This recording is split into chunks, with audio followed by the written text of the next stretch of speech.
Paz de Cristo, sejam bem-vindos ao canal. Eu tenho uma palavra de Deus para você.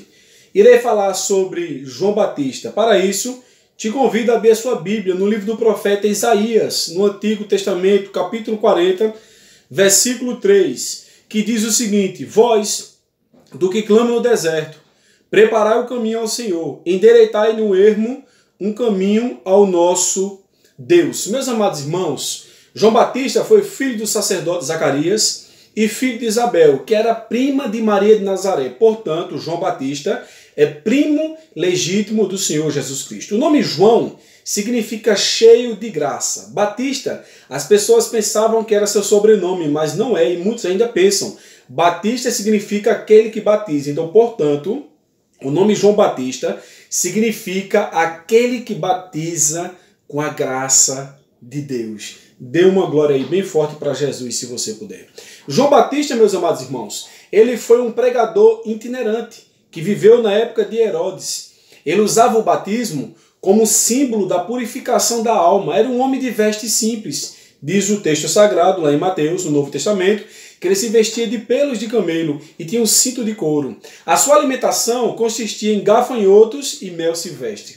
Eu fui estudar, pois muitas pessoas pensam que de fato ele comia um inseto. Mas veja o que significa. O termo gafanhoto é referido também a uma planta, Ceratonia silicia, que é uma árvore adocicada comestível, que ela é nativa da região mediterrânea, que também é popularmente conhecida como pão de São João, ou alforrobeira, né? Que é um fruto da alforroba. Que o interessante é que até o filho pródigo, né, desejou comer esses frutos também, está lá no texto sagrado.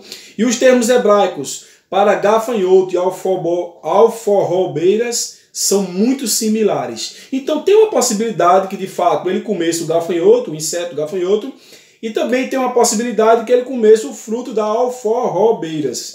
Os irmãos me perdoem porque tem palavras que quando vamos ler, dá aquele nó na língua, né? Parece até uma língua estranha.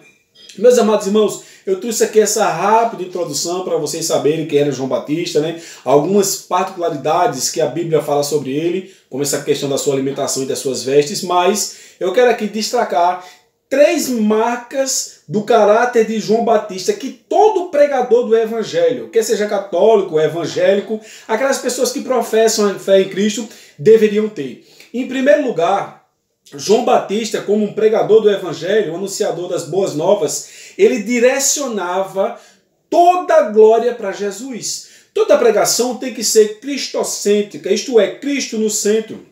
Para você ter uma ideia, no livro de João, capítulo 3, versículo 30, está escrito: é necessário que ele cresça e que eu diminua. Mas tem pregadores, me permitam me dizer, que querem crescer, querem estar em evidência, querem ofuscar a glória e a honra que cabe só a Deus, na pessoa de Jesus Cristo.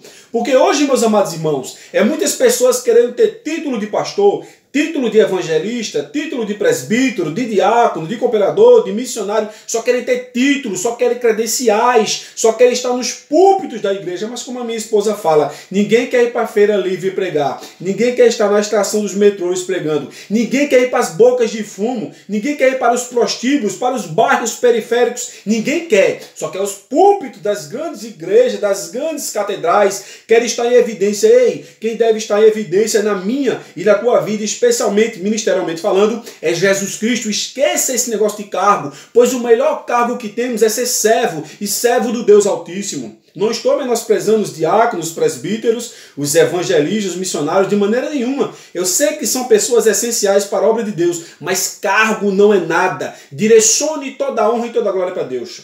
Mas tem pessoas que só querem uma projeção ministerial, querem crescer ministerialmente falando.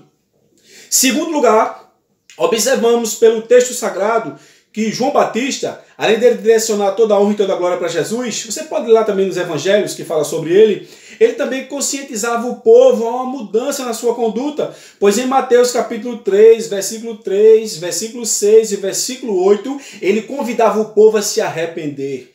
Então, temos que nos arrepender, temos que mudar a conduta de nossas vidas se quisermos chegar nos céus e sermos uma pessoa melhor como cidadãos dessa terra e também como cidadãos celestes. Podemos usar essa linguagem, pois o salário do pecado é a morte, mas o dom gratuito de Deus é a vida eterna por Cristo Jesus, conforme está escrito em Romanos, capítulo 6, versículo 23. Mas hoje as pessoas não querem conscientizar as pessoas para uma mudança de conduta, estão passando muita mão na cabeça, como usamos essa linguagem, estão abafando, estão ocultando. Não, o pecado não pode ser ofuscado, tem que ser denunciado e abandonado. Denunciado como? Falando que ele faz mal, que a Bíblia fala, e abandonado, pois a Bíblia diz que aquele que encobre suas transgressões nunca prosperará, mas a Bíblia também diz que aquele que confessa e deixa alcança misericórdia. Vá aprendendo com João Batista. Primeiro, direcione toda a honra e toda a glória para Deus na pessoa de Jesus. Segundo, conscientize em nome de Jesus Cristo o povo a mudança de conduta.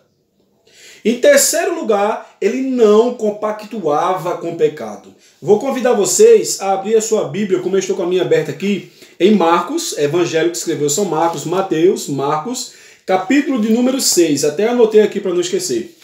Versículo de número 17. Vamos ler a palavra de Cristo. Marcos, capítulo 6, versículo de número 17, que está escrito: porque o mesmo Herodes tinha mandado prender a João e mantê-lo amarrado no cárcere, por causa de Herodias, mulher de Filipe, seu irmão, pois ele, Herodes, a tinha tomado por mulher. Meus amados irmãos, vejam só.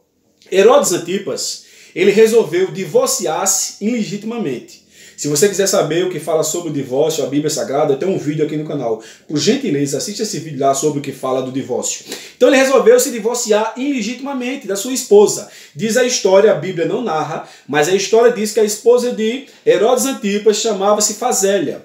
Então ele se dispôs a casar com Herodias, isto é, a esposa do seu irmão, que era Herodes Filipe. Meus amados irmãos, o que isso resultou por ele denunciar esse adultério, propriamente dito? A prisão, não diz a Bíblia, mas a história fala que ele passou 10 meses preso no cárcere e por fim a sua morte, decapitação. Mas ele não negou os princípios bíblicos, ele direcionava toda a glória para Jesus, não compactuava com o pecado e conscientizava um povo para a mudança. É isso que nós, como pregadores do Evangelho de Deus, como ministros da palavra do Senhor, devemos fazer. Conscientizar o povo que da maneira que está não pode ficar, conscientizar que deve haver uma mudança, que deve haver uma exaltação não humana, e sim para Cristo. Jamais compactuar com o pecado. A teologia nos relata que existe aproximadamente 370 classes de pecado. É muito pecado.